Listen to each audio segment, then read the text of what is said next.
"What the hell are you doing with my father? Have you no shame?" Dorian Kane's voice thundered through the grand parlor like a bomb exploding through stained glass. The doors slammed open behind him, and the moment froze. Maya William flinched, her heart leaping into her throat. She instinctively tightened her arms around the frail body of Samuel Kane, his thin nightshirt clinging to his back, soaked in sweat from the short walking exercise.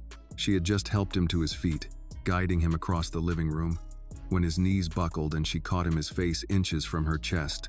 Their bodies close out of sheer necessity, not choice. But to Dorian Kane, who had just walked in unannounced through the main hall, it looked like something entirely different. "You filthy little snake," Dorian spat, storming forward. "Is this what you do now? Throw yourself at a helpless old man? Disgusting." "No, Mr. Kane, wait. It's not what it looks like," Maya gasped, stepping back, her arms raised in defense. "Please. He asked me to help him walk today. His therapy's been cut. And Maya lowered Samuel gently into his wheelchair, keeping one hand on his shoulder for balance. "Mr. Kane, I was just what?" Dorian snapped. "Helping him into bed? Warming him up with a hug? Jesus Christ. Don't you dare lie to me," he roared. "I walk in and find the housemaid grinding against my father like a vulture circling its prey. You think just because he's weak, he's easy to manipulate?" Samuel, still catching his breath, sat trembling in his wheelchair. "Dorian, stop." She wasn't, but Dorian wasn't listening. "You gold-digging tramp," he hissed. "I should have known better than to let someone like you into this house, pretending to care, creeping around like you belong here." He reached forward and shoved her hard. Maya lost her footing, falling sideways against the floor, her arm scraping the leg of the table. A sharp crack of pain surged through her elbow. A thin line of blood bloomed across her forearm. Gasps erupted around them, the butler, the cook, a passing gardener at the door. The butler had seen it. So had Marcia, the cook. 2 junior house staff hovered in the hallway, eyes wide with horror. "My God," someone whispered. People began to murmur. A housemaid leaned toward another staff member, whispering, "She's been alone with Mr. Kane for hours every day. God knows what else she's done. Shameless girl, throwing herself at him like that." A wave of heat rushed to Maya's cheeks, not from shame, but from fury. Not a single soul in that room knew what had happened 3 hours earlier. Samuel had tried to stand, just for a moment. He had looked at Maya, his voice quiet but full of resolve. "Let's try again today. Just a few steps. For me." And she had helped him, patiently, gently. She had walked beside him, supported him, cleaned the sweat from his brow when he pushed too hard. When his legs gave out, she had caught him. That's what Dorian had walked in on. Maya sat up slowly, shaking, trying to steady her breath. They cut the therapy schedule," she stammered. "The agency dropped his in-home therapist 3 weeks ago. He begged me to help. I just followed the routine, doctor. Lorne gave him, I didn't." He stepped forward and grabbed a fistful of Maya's hair, yanking her to her knees. She let out a cry of pain, of fear, of disbelief. "You're done here," he growled. "Get your things, get out, and if I see you near my father again, I'll call the police." "No, please, please," Maya sobbed, her hands gripping his wrist. "Don't do this. I didn't mean any harm. I have no one else. My mother. She's sick. I need this job. I'll do anything. Just don't take this from me." Duh. Samuel struggled again in his chair. "That's enough," he roared, stronger than he'd sounded in weeks. "Let her go, Dorian." Dorian turned, panting, sweat beading on his temple. "You don't know what she was doing, Dad. I know exactly what she was doing." Samuel interrupted, his voice ragged. "She was helping me when no one else would. Because your precious staff and their budget cuts left me to rot in this chair." Dorian stared at his father, stunned. "She caught me before I hit the ground today. She's the reason I can feel my damn legs again." Samuel added, "You want the truth? That woman Maya showed more compassion in her hands than you've shown me in years." Dorian hesitated. The room fell silent. His hand loosened. He turned and stared at his father, and what he saw shocked him. Disappointment. Samuel's face was pale. but not with fatigue, with shame. His mouth trembled, but his eyes held steady. "I didn't raise you to be this," the old man said. "Not this." Dorian stood frozen. Maya scrambled up, humiliated, her pride shattered, her dignity torn, her hands still trembling as she wiped the blood from her chin. And then she ran, out of the room, out of the house. The murmurs behind her didn't follow, only the heavy silence of guilt. Dorian Kane stood by the window of his father's study, arms crossed tightly, jaw locked, eyes refusing to blink. Outside, the rain had slowed to a mist, but inside him, the storm had only just begun. Behind him, the room was quiet. The house manager, Alan, lingered in the doorway, unsure if he should speak. Finally, with a hesitant breath, he asked, "Sir, would you like me to personally escort Miss William out?" Dorian didn't turn. "No," he said curtly. "She'll leave when she's ready. I'm not running a prison here." Alan hesitated. "Then should I notify the agency? Her contract?" "She broke more than her contract," Dorian snapped, cutting him off. "She broke trust. She took advantage of a vulnerable old man in his own home." With a nod, Alan retreated, closing the door quietly behind him. Dorian let out a long breath, finally turning toward the old family portrait above the fireplace. Samuel stood tall in it, decades younger, his wife beside him, and a boy of 12, Dorian, staring up with pride in his eyes. Now that boy was a man grown hard by years of competition, betrayal, and bottom lines. And yet he couldn't shake the image of Maya's hands steadying his father. Not seductive, not calculating, just focused, controlled, human. He rubbed his temples. No, he couldn't doubt himself. He saw what he saw. Downstairs, Maya moved through the guest hallway with slow, deliberate steps. Her suitcase, an old, scuffed black one, sat half-packed on the edge of her bed. Her resignation letter was already written, folded neatly in the front pocket of her tote bag. She picked up a framed photo from the bedside table.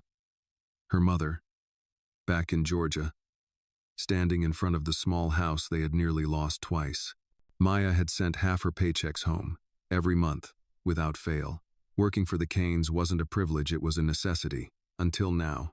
A knock sounded on the door. Not hard, not soft, familiar. She opened it. Samuel sat in his wheelchair, head tilted slightly, eyes searching her face. He looked exhausted, his body more slumped than usual, his left hand trembling faintly in his lap. "I asked Alan to bring me down," he said, voice weak but firm. "Had to see you. You shouldn't be out of bed." He gave her a lopsided smile. "Can't trust a billionaire's temper tantrum to tell the whole story, can we?" She stepped aside and let him roll in. The room smelled faintly of lavender and starch, and the only light came from the small lamp beside the bed. Samuel wheeled closer and reached into the inner pocket of his sweater. He pulled out a folded sheet of paper. "It's from Dr. Klein. Updated rehab schedule. You followed it better than the last 3 specialists combined." Maya didn't take it. He sighed. "He's wrong, you know. I don't want to talk about him. He's not a bad man." "Oh, he treated me like I was," she said, her voice tight. "Like I was trash, like I was disposable." Samuel looked down. "He's afraid." Maya raised an eyebrow. "Of me?" "No," he said. "Of himself, of what he saw, and how it made him feel." There was a long pause. "I thought," Samuel continued slowly, "that raising a son meant giving him all the tools I never had, a good education, money, a legacy. But I forgot to give him something else." "What?" "Discernment. Mel." Maya finally took the paper from his lap, folding it once more and placing it on the dresser. "You shouldn't be here," she said softly. "You need rest." He looked up at her, eyes damp with something deeper than exhaustion. "So do you." Back upstairs, Dorian stood at the top of the staircase, watching the shadows flicker below. Something pulled at him. Guilt? Regret? No, he told himself it was clarity. He was doing the right thing. His father needed structure, not sentiment. Discipline, not dependence. Still, he made his way down the stairs, slowly. As he reached the hallway, he caught a glimpse of light beneath the guest room door, his father's voice murmuring low and warm. Then Maya's voice, calm, steady, like a melody he couldn't place. He stopped. He shouldn't listen, but he did. Why didn't you defend me? Maya's voice. I tried, Samuel replied. No, you defended your decision to keep me, not me. Dorian's stomach twisted. I didn't have the words, Samuel said. I failed you. I failed him too. I'm not asking you to choose between us, Maya said. But I won't stay where I'm not respected. There was silence. Then Samuel, almost a whisper. Will you give him time? Maya's answer came slowly, with weight. Time doesn't cure rot, Mr. Kane. It only hides the smell. Dorian turned and walked away, quietly, each step a stone on his back. In the days that followed, Maya stayed in her room. She packed slowly, sorting through memories that didn't belong to her, and yet had shaped her. She avoided eye contact with the staff. She refused the hush of whispers that followed her through the hallways. She didn't explain. She didn't plead. She was done explaining. The truth didn't beg to be believed. She was sitting on the edge of the bed late one evening, her suitcase zipped, when she saw a white envelope on the dresser. She hadn't put it there. Inside, a note written in precise cursive. You changed my life more in 8 months than my son did in 40 years. If this house loses you, it loses its soul. Samuel Kane. She folded it, pressed it to her chest. No tears came. She was beyond tears. She had dignity. She had truth. If you feel for Maya in this moment, give this video a like, and comment where you're watching from. You might find someone near you watching too. No. But as she looked once more at the room she was leaving behind, a sliver of something unfamiliar crept in. Not anger. Not fear. Hope. Maybe, just maybe, someone else had started to see. The morning after Maya received Samuel's note, the Kane estate felt different. Not quiet or no. The silence had always lived here, but heavier, like the walls themselves were holding their breath. Maya stood in the kitchen, her suitcase parked by the back door, coat folded neatly over it. Her uniform was pressed, hair tied back as always. She didn't want to leave in a storm. She would leave with grace. The way she entered, Rosalind, the head cook and one of the few staff who never whispered behind Maya's back, walked in holding a steaming mug. She set it down in front of her. Chamomile, for the nerves, she said. I'm all right, Maya replied softly. You don't have to be, Rosalind said, giving her a look that said she'd seen this kind of thing before. But you do have to walk out of here with your head up. Maya gave her a small smile. That's the only way I know how. They shared a quiet moment. Then a voice echoed from the hallway, calm, direct, familiar. Miss William, a word, please. Maya turned. Dorian Kane stood there, tailored suit crisp, shoes gleaming. But his usual air of authority was clouded by something else today, uncertainty, maybe even discomfort. Rosalind glanced between them, then slipped away. Dorian stepped into the kitchen, hands tucked in his pockets. For a man so used to controlling every room he entered, he looked like he wasn't sure where to start. I owe you an apology, he said at last. Maya said nothing. He cleared his throat. What I said, what I assumed, it was wrong. She let the silence stretch a little longer than polite. You didn't just assume. You judged. You humiliated me. I know. Do you? He looked away, the muscles in his jaw tightening. No excuse I give would be enough. I let fear do the talking. Maya's brow furrowed. Fear of what? He hesitated. Of losing control. Of seeing my father depend on someone else. Someone I didn't know. Someone I didn't trust. You didn't try to, she said. He nodded. That's on me. Maya reached for her suitcase handle. I appreciate the apology, but I'm still leaving. I figured, he said quietly, but before you do, there's something you should see. She studied his face. It wasn't smug or manipulative this time, just tired, sincere. He motioned toward the hallway. Please. Against her better judgment, she followed him through the estate. He led her not upstairs or into the main drawing room but down, toward the old east wing. It had once been a nursery. Now it served as storage, or so she thought. Dorian opened a door she'd never seen unlocked. Inside, walls lined with documents, medical files, photographs, Samuel's rehab records, security footage, staff reports.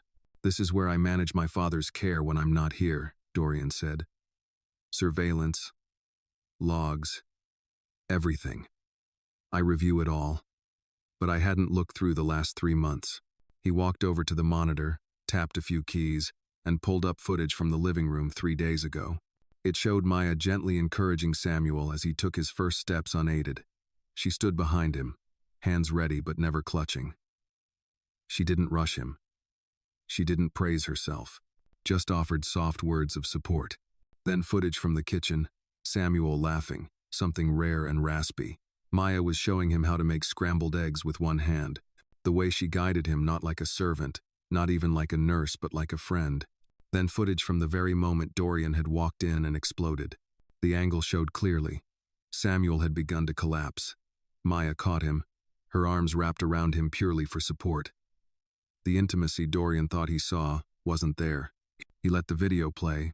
Maya watched silently, not because she needed proof of her own actions, but because now he needed it. When the screen went dark, Dorian turned to her. I jumped to conclusions. I didn't look. I didn't think. And worst of all, I didn't ask you. Maya's expression didn't soften, but her voice did. Why are you showing me this now? Because I saw the letter my father wrote you. Her eyes flickered. I may not understand the way you do things. Dorian continued. But I understand loyalty when I see it. He trusts you. And he's different with you. Maya crossed her arms. He's vulnerable with me. That doesn't mean I'm manipulating him. I know. I believe that now. And I want to make it right. She raised an eyebrow. With a video and a late apology? No, he said. With honesty. And maybe a request. A request? I want you to stay. Maya looked at him, stunned. After what you said? He nodded. Because of what I said, I was raised to think weakness needed to be hidden. That vulnerability was dangerous. You've taught him, maybe both of us, that healing starts with honesty. With care. With being human. She studied him. The man in front of her was still the Dorian Kane of Wall Street headlines. But there was something peeling beneath the armor. A crack of humility. A trace of truth. And if I stay? She asked cautiously. You don't answer to me, he said. You answer to no one. You stay as my father's companion, his aide, his friend, and I stay the hell out of your way. Maya was quiet for a long beat. Then she said, one condition. Name it. You say it publicly. You clear my name to everyone in this house. I will not walk these halls like a ghost. Dorian nodded. You'll have it. Maya stepped back. The room felt too small suddenly, the emotions too large. You've got work to do, she said. So do you, he replied. And just like that, something shifted. Not a grand revelation, not forgiveness, but the first fragile stone, laid in the rebuilding of something broken. Outside, the sun began to push through the clouds. Inside, a man who once judged too fast began to learn that justice doesn't come from assumption, it comes from truth, no matter how long it takes to see it. The Kane dining hall hadn't seen this much tension since Samuel's stroke. The long mahogany table, usually silent, dignified, was now the site of whispered debates and sideways glances.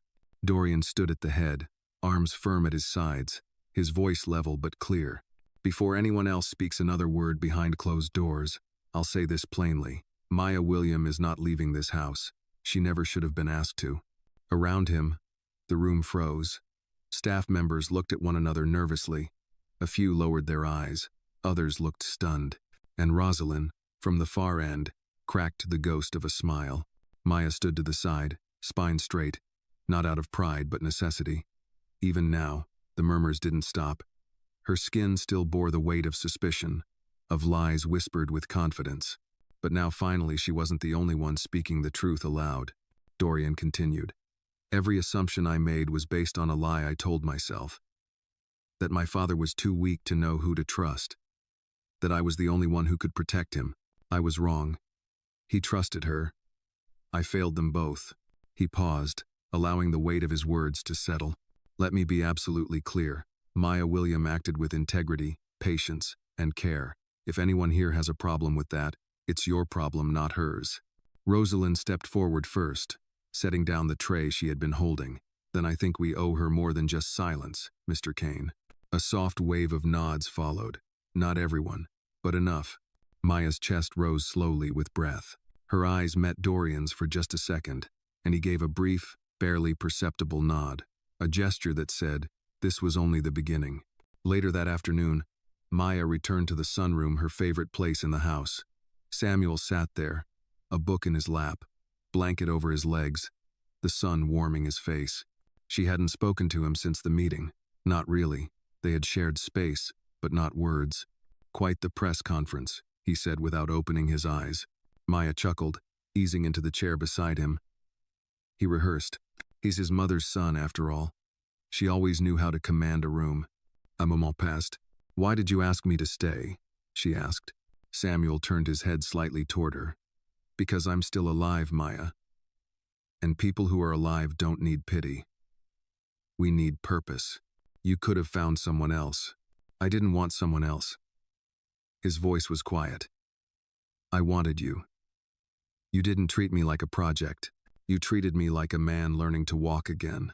Maya looked away. Not everyone saw it that way. They will, he said firmly. Eventually, they always do. Truth has a way of surviving longer than lies. Silence hung between them, but it wasn't heavy this time. It was shared, like the comfortable quiet between two people who had fought through the same storm. As days passed, the house began to recalibrate. Dorian stayed longer each afternoon, sometimes joining them for tea, sometimes just watching from afar. He never interrupted. He didn't explain himself. He simply showed up. One afternoon, as Maya adjusted Samuel's position on the patio, Dorian approached with a small wooden box in hand.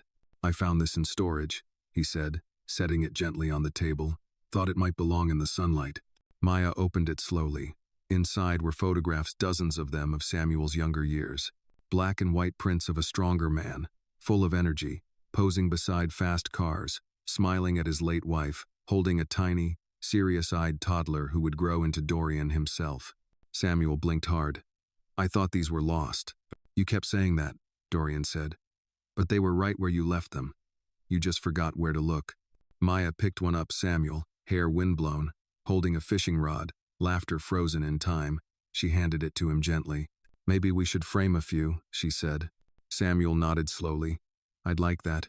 Later that night, as Maya walked through the halls toward her room, she heard faint voices coming from the old office. She's changed him, Alan whispered. She's still just staff, came another voice, sharp, bitter. He's only keeping her because he's guilty.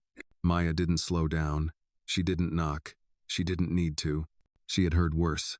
But as she reached the stairs, she caught sight of Dorian at the top landing. He had heard them too. For a moment, they just stared at each other. He didn't speak. Neither did she. But in his eyes, she saw something stronger than guilt. Now resolve. The next morning, Maya entered the kitchen to find a letter waiting on the counter. Thick cream paper, embossed. She unfolded it carefully. Miss William, as of today, your title is no longer staff. Meh. You are now appointed as Director of Personal Rehabilitation and Senior Care for Mr. Samuel Kane. This role comes with full executive status within the household management structure. Your salary will reflect your position. But more importantly, your authority will match it. Dorian Kane. She read it twice, then again, then once more. When she looked up, Rosalind was smiling from the stove. He's learning, she said. Maya nodded, still holding the letter. We all are. That evening, she walked Samuel through his paces, slow, deliberate steps across the stone walkway. The sun dipped low behind the trees, casting the garden in soft amber light. His hand gripped hers. His breath was steady. Feels like I'm reclaiming parts of myself, he said. You are. They stopped at the bench near the roses. Saturday, she joined him. You know, he said quietly, my son was raised in a world where power was the only language that mattered. You taught him another one. What's that? Humility. Maya smiled. It's not easy to learn. No, he agreed. But it's the only way to grow. In the silence that followed, the sounds of the estate softened. No whispers. No judgment. Just the rustle of wind, and the slow rebuilding of something far more powerful than status trust. And though Maya knew storms might come again, she also knew something else. This time, she wouldn't face them alone. The sun was still rising when Maya stepped into the greenhouse behind the Kane estate, a place Samuel used to frequent before his stroke. It was overgrown now, but sunlight poured through the glass ceiling, giving life to vines that climbed recklessly across wooden beams. A thin layer of dust coated everything, but the air smelled alive, green, earthy, full of memory. Maya knelt by the old workbench, brushing away a few leaves. She found the old journal Samuel had kept there, still wrapped in a plastic bag to protect it from the moisture. It felt strange to hold something so personal, yet comforting. In this house, where history had so often been buried or polished away, something unfiltered was rare. She opened it slowly. Inside were scrawled notes in Samuel's firm, uneven handwriting, lists of seedlings, ideas for a community garden, notes about staff birthdays, even a passage about Dorian as a boy, curious and restless, once caught sneaking tomatoes from the vines. She smiled. Behind her, footsteps crunched against gravel. Dorian. "I didn't know anyone still came out here," he said. Maya didn't look up. "Not many do, but I thought maybe this place deserved a little light again." Dorian stepped beside her, hands in his pockets. He used to spend hours in here. Said it was the only place he felt truly grounded. Funny, she said. For a man who built empires with glass and steel. That was the problem, Dorian muttered. He spent his life building things too tall to touch the ground, forgot how to get his hands dirty. He watched her gently flip another page in the journal. He still wants to build the community garden, Dorian added. He talks about it when he's tired. Says you'd help him. I would, Maya said softly. But not if it's just a show. Dorian tilted his head. You think everything I do is for show? I think, she replied evenly, that you're learning how to tell the difference. He didn't argue. Back at the main house, Samuel sat in the sunroom, a soft blanket across his knees, eyes closed. He listened to the wind tick the windows. Some mornings he woke with a fire in him. Others, like today, he was quieter, slower. Rosalind brought him tea, and he sipped it slowly. She's in the greenhouse again? He asked. She is, Rosalind said. With your son. Samuel chuckled softly. Maybe she'll teach him how to grow something other than his ego. Rosalind laughed, then looked at him more seriously. You should tell her what you told me. He looked at her. Not yet. She deserves to know. I know, Samuel murmured. But I'm not ready to admit I made the biggest mistake of my life. Not aloud. Rosalind nodded, understanding. Then do it before someone else does. That afternoon, Maya returned to the house to find a letter slid beneath her door. The envelope bore no name, just her initials, neatly printed in gold ink. Inside was a single sheet. Miss William, your appointment as director stands, but I would ask that you meet me in my office at 4 p.m. today. This is not a reprimand. This is a conversation I should have had with you long ago. Dorian Kane.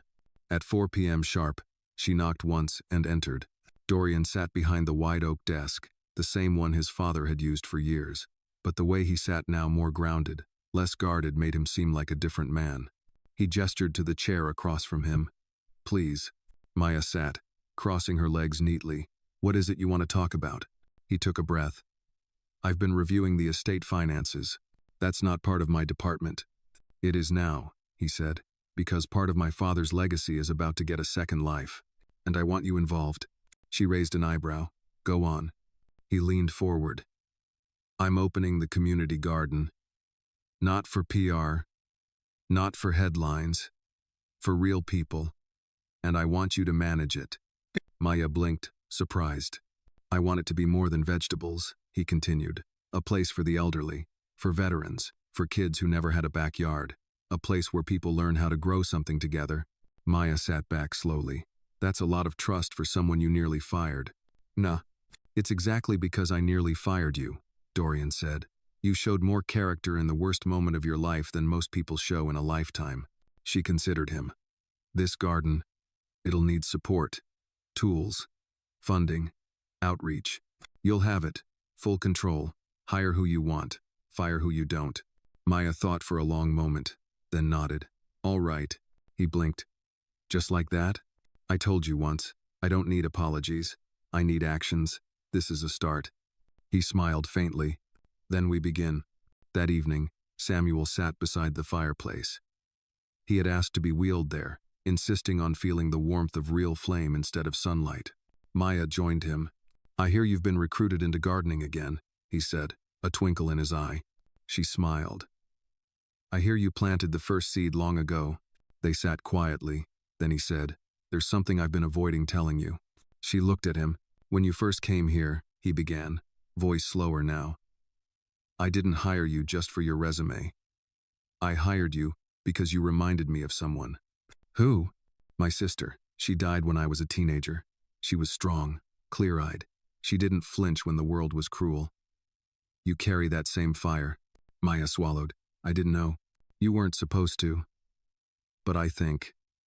Maybe that's why I trusted you so fast. And why it hurt so much to see Dorian tear you down. She reached over and laid a hand gently over his. You didn't fail me, Mr. Kane. I failed both of you, he said. But maybe we get to fix things now. She nodded. Maybe we do. Outside, the grounds crew began clearing the land near the east wing. The soil was dark, ready. Dorian watched from the window. Not as a leader. Not as a billionaire. Just a son.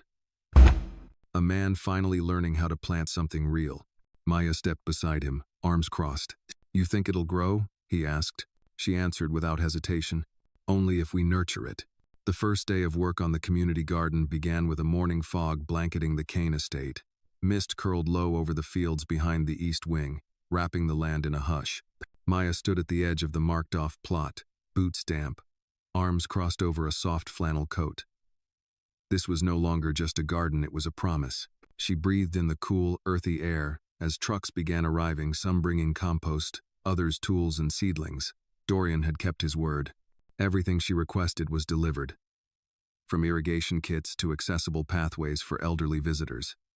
Still, she felt the tension in her shoulders. Building was always harder than planting. Behind her, Rosalind approached with 2 mugs of coffee. You're out here like a general before the troops. Maya smiled, accepting one. Feels more like a gardener waiting on rain. You'll get your rain. And your roots, Rosalind said. Just don't forget to rest. Maya gave her a look. Since when have you known me to rest? Rosalind chuckled and walked off toward the house. Moments later, Maya saw Dorian stepping onto the grass. Sleeves rolled up, surprising her. You're early, she said. I figured if I'm going to be involved, I should know what topsoil looks like, he replied. She tossed him a pair of gloves. Then dig in. They worked side by side for a while, clearing bramble and hauling mulch. As they did, volunteers began to arrive. Local teens, older veterans from the nearby retirement home, 2 women from the church who brought muffins and stories about their grandchildren. Each one brought something different: energy, wisdom, laughter, even quiet grief. Mid-morning, an older black man named Earl approached Maya with a slow, confident gait and a voice that carried gravel and warmth. You the one organizing all this?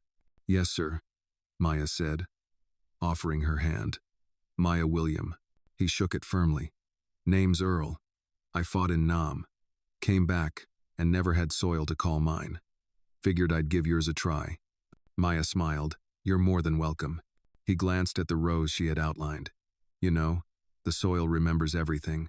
Blood, sweat, roots, even betrayal. She looked at him.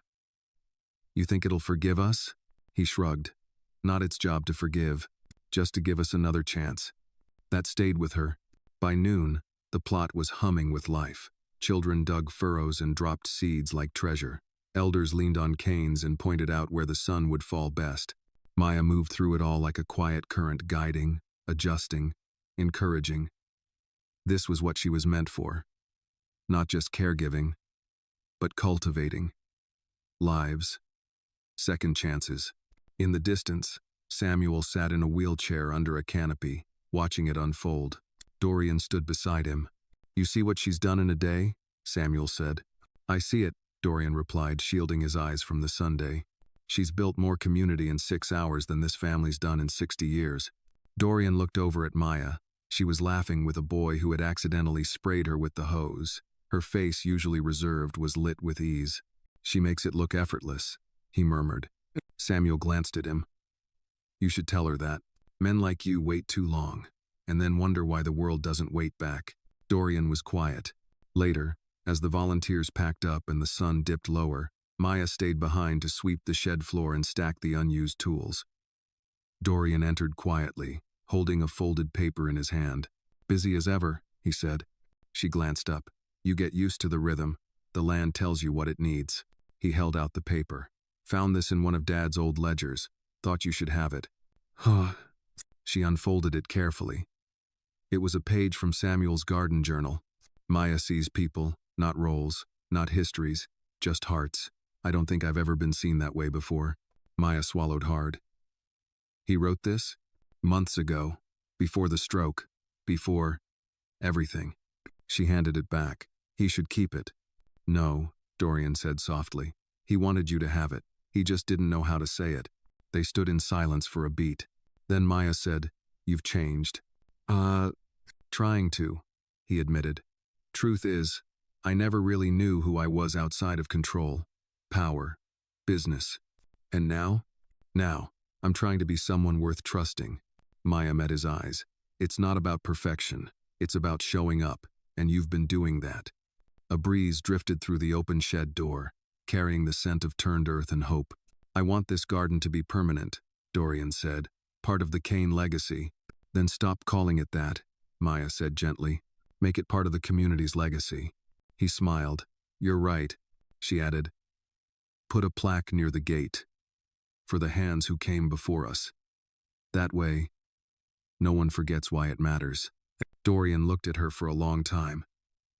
"You're not just rebuilding this land, Maya. You're rebuilding us." She didn't respond. She didn't need to. Some truths didn't need echo. They just needed space to grow. That night, Maya sat in her room, a little dirt still under her nails, her body tired in the best way. She held Samuel's journal page in her hand. She reread it. "Maya sees people." Outside her window, the stars blinked awake. The soil rested, but it remembered. Not just the pain and judgment, but the effort, the intention. In the distance, the newly dug rows lay quiet, seeds tucked beneath the surface, waiting, because healing takes time. But now, at least it had begun. The next few weeks passed in a rhythm as steady as a heartbeat. Each morning, Maya rose before dawn, her steps leading instinctively to the garden. The once barren patch of land now pulsed with color-green shoots poking from tilled earth, yellow marigolds guarding rows of young tomatoes, and the soft hum of bees weaving between lavender stalks. The community came faithfully. Earl showed up every Tuesday and Thursday with stories about war, weather, and women, never in that order. Miss Ginny, the retired teacher, brought her grandchildren on weekends, teaching them how to plant like she used to teach cursive. And young Devon, the boy with the too big boots and too small voice, followed Maya around like a shadow, always watching, always learning. For the first time in a long while, there was peace. But peace has a way of making people forget that shadows don't vanish, they just step back until the sun turns its back. On a warm Thursday morning, as Maya clipped dead leaves from the beans, she noticed Rosalind approaching her steps quick, her brows furrowed. "Maya," she said low. "He's here." Maya stood. "Who?" "Gregory Linwood." The name struck like a hammer against steel. Gregory Linwood. Samuel Kane's former business partner. The man whose exit from the company years ago had been as mysterious as it was sudden.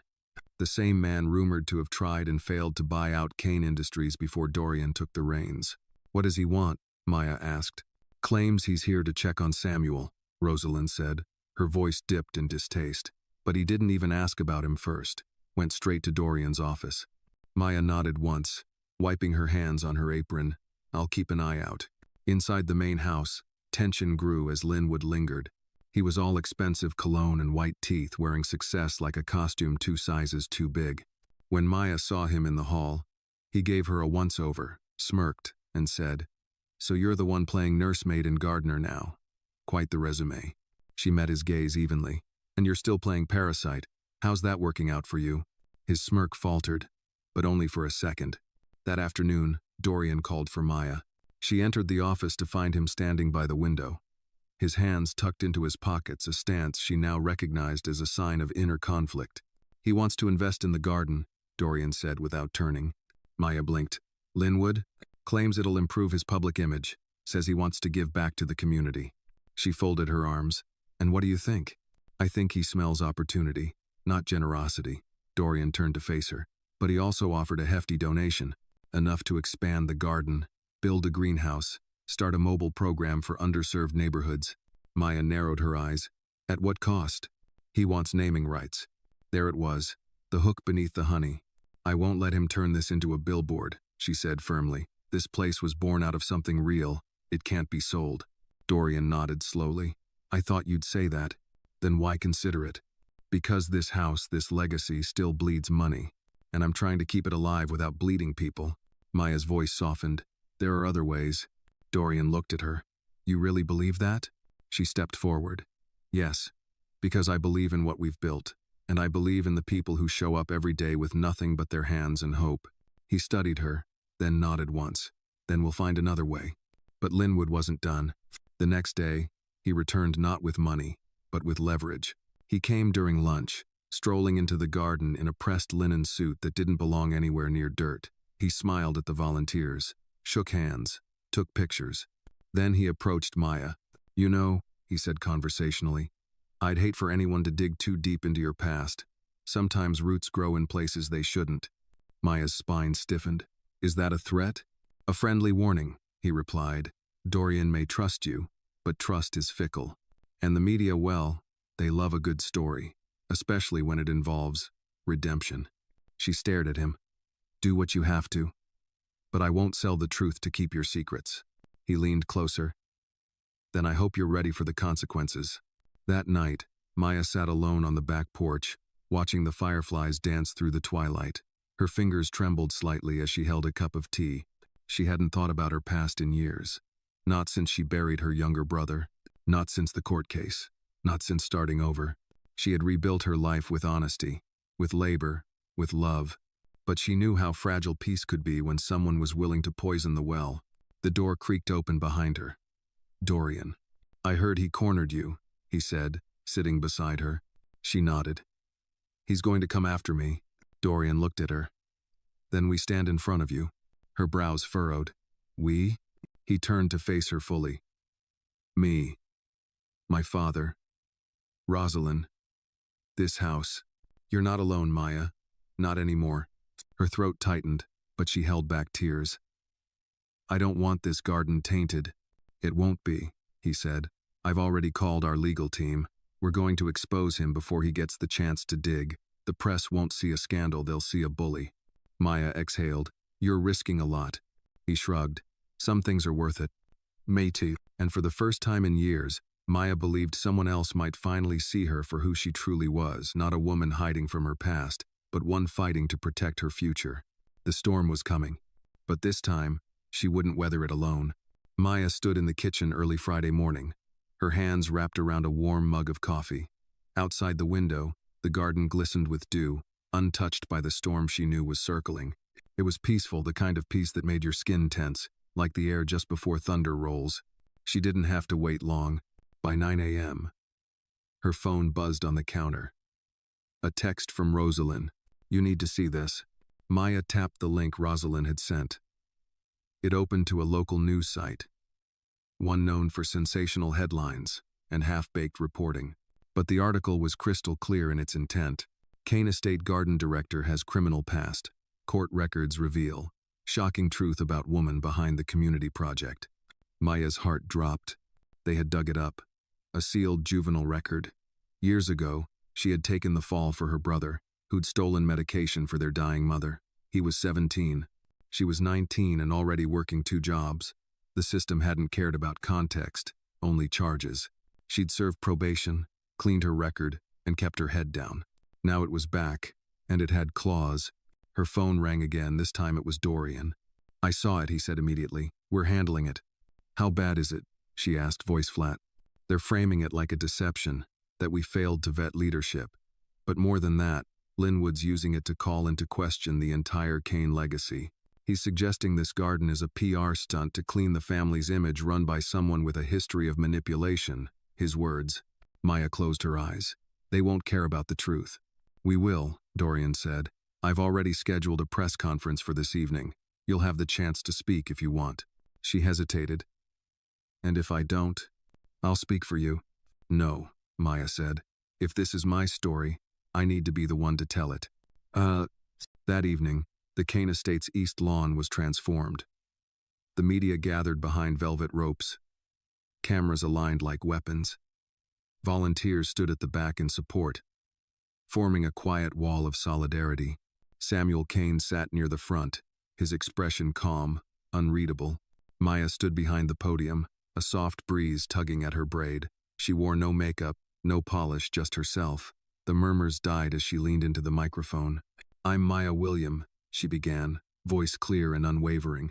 Director of the Kane Community Garden, former caregiver, former janitor, former waitress, and yes, a former felon.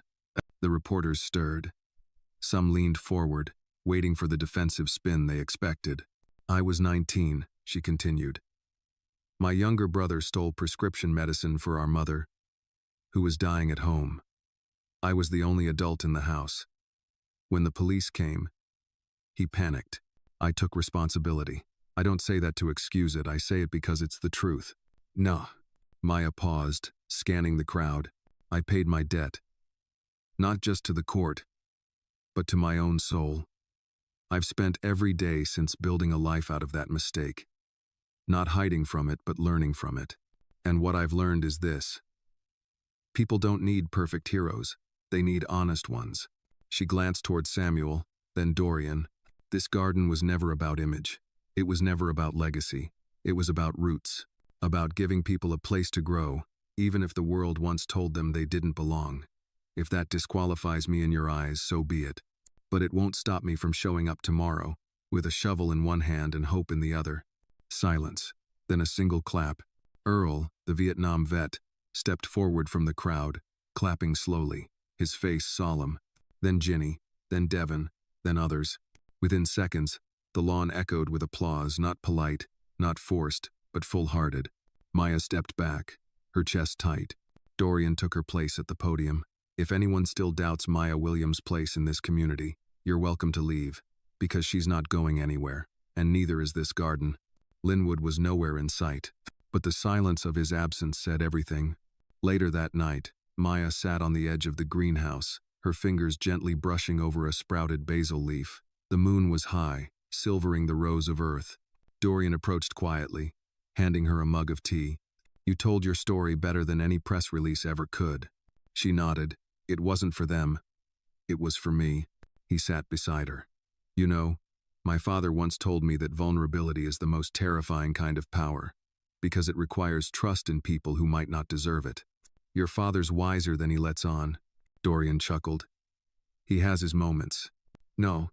They sat in silence for a moment, the sound of crickets and distant laughter from the volunteers' potluck drifting through the air. Then he said, You've changed this place, Maya. She looked at him. It changed me too. He turned, his eyes searching hers. There's something else you need to know. Linwood's not done. He's trying to buy out the neighboring land put in luxury condos. If he gets the zoning changed, this garden will be surrounded by walls, shadowed out. Maya's jaw tightened. Then we fight. He nodded. We've already filed an injunction, but we'll need public support.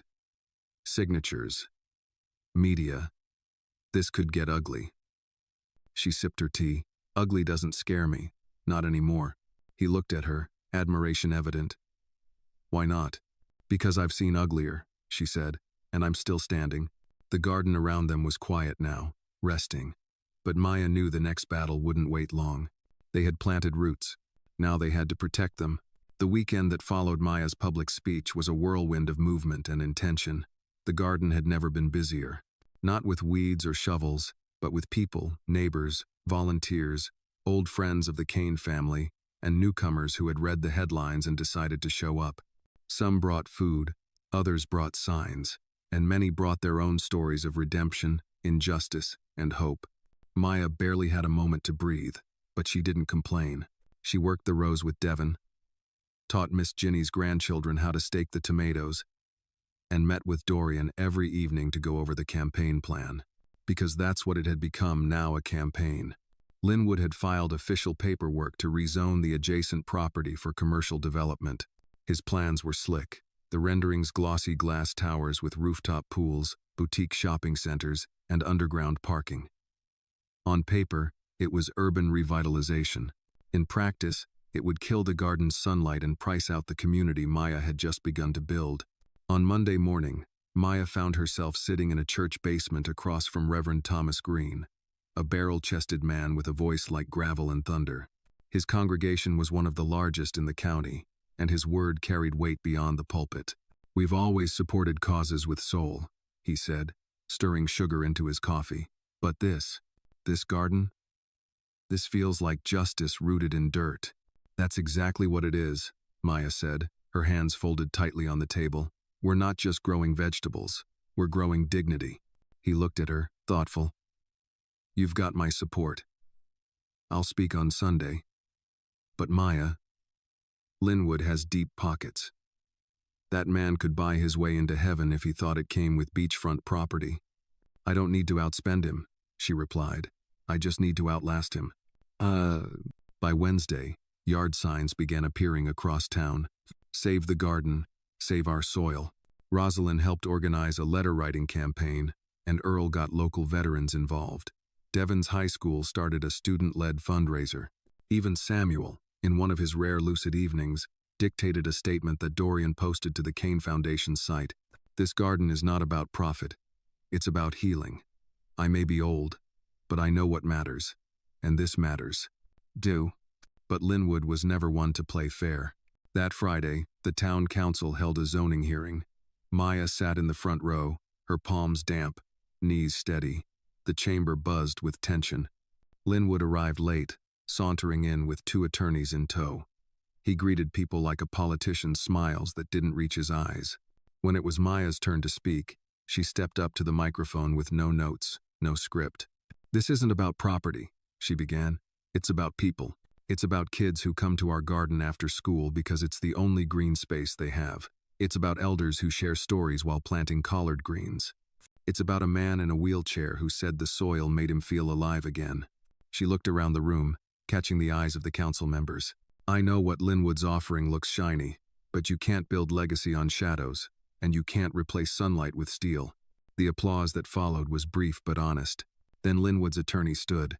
He spoke of growth, economic stimulation, jobs, and modernization.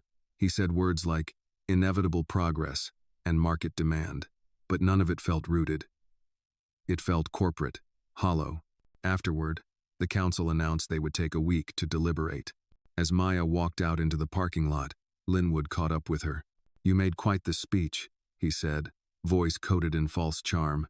"I meant every word," she replied. "You always were good at stirring emotions," he said. "Too bad this town runs on contracts, not feelings." She turned to him. "I'm not afraid of you." He smirked. "You should be. I've ruined better people than you." Maya took a step closer. "And yet I'm still standing. Maybe you're not as good at it as you think." He chuckled, but there was a flicker of something in his eyes, annoyance, maybe even doubt. That night, Maya and Dorian sat on the back steps of the greenhouse again. The moon was high, casting silver shadows on the rows of plants that had become more than just crops. They were witnesses to a fight much older than zoning laws. "I've never seen Linwood rattled before," Dorian said, sipping from a flask. "He's used to people folding," Maya replied. "We're not made of paper." Dorian looked over at her. "Do you ever wonder why he's so invested in this?" "I've been wondering that since day one." Dorian reached into his coat pocket and pulled out a folded folder. "I did some digging." Maya took it, opened the flap. Inside were old documents, contracts from years ago, a buried clause. Linwood had once tried to develop the Kane estate itself, but Samuel had blocked the proposal in his final months as CEO. Linwood had lost millions in preparation. "It's revenge," she said. Dorian nodded. "Part of it, yes, but also greed. He sees this land as unfinished business." "No." Maya clenched her jaw. "Then let's finish it for him." He leaned back, looking at the stars. I never thought I'd fight for something like this. Not when I was in boardrooms every day. But now, it feels like the only thing worth fighting for. She looked over at him, her voice soft. Welcome to the real world, Kane. They sat in companionable silence for a moment. Then Maya said, Tomorrow, I want to start building benches in the east corner. Make it a reflection space. I'll get the lumber, Dorian said, and as they stood to leave, Maya glanced once more at the garden, its rows still young, still vulnerable, but holding fast. Because this wasn't just soil. This was a line drawn in it, and she wasn't going to let anyone cross it without a fight. By sunrise, Maya was already in the garden, kneeling in the soft dirt of the east corner. She moved deliberately, planting the first post of what would become the reflection space, an idea born from a simple need: stillness. A place for people to come not just to work the soil, but to feel it. To breathe, to heal. Dorian arrived just after 7, hauling lumber over his shoulder like a man who'd never worn a $1,000 suit. I didn't know where to put the cedar planks, he said, grinning. But I figured the woman with the shovel gets to make that call. Maya smiled faintly, wiping sweat from her brow. Over here's good. We'll build the benches first, then the trellis. They worked in silence at first. The morning filled with the sounds of hammering, birdsong, and the soft crunch of footsteps on mulch. By 8, a few volunteers had arrived to help. Devon ran tools back and forth like an eager apprentice, and Earl sat in a lawn chair, offering unsolicited advice in between sips of coffee. But the calm didn't last long. Rosalind appeared at the gate, waving a folded newspaper in the air. Her expression was tight, determined. It's on the front page, she said. Maya took the paper. A photo of her face, snapped during the council meeting, stared back at her above the headline. From dirt to deception, garden director's criminal past sparks new investigation. Below, the article rehashed the same sealed juvenile record, now paired with claims of financial mismanagement and improper use of charitable funds. The accusations were thin based on speculation and anonymous sources, but they were calculated to damage her credibility. He's getting desperate, Dorian muttered. Maya handed the paper back, her jaw clenched. He's trying to shake us. Make us spend our energy defending lies instead of building truth. Well, Earl said from his chair, every time a tree grows tall, someone will try to chop it down for shade. She looked at him, surprised. That yours? Stole it from my daddy, he said, sipping, but I say it better. That afternoon, Maya and Dorian held a quick meeting with the legal team. The accusations had no teeth, but they were loud, and in the court of public opinion, volume sometimes won over facts.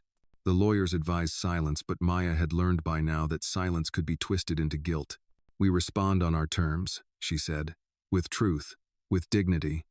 That night, a candlelight gathering formed in the garden. Dozens of people, old, young, black, white, stood among the vegetables and flowers, holding flickering lights and signs that read, "We know Maya. Truth grows here, and community over corruption." Maya stood at the center, humbled. She didn't make a speech. She didn't need to. The crowd spoke for her, their presence louder than any headline. One voice cut through the soft murmur.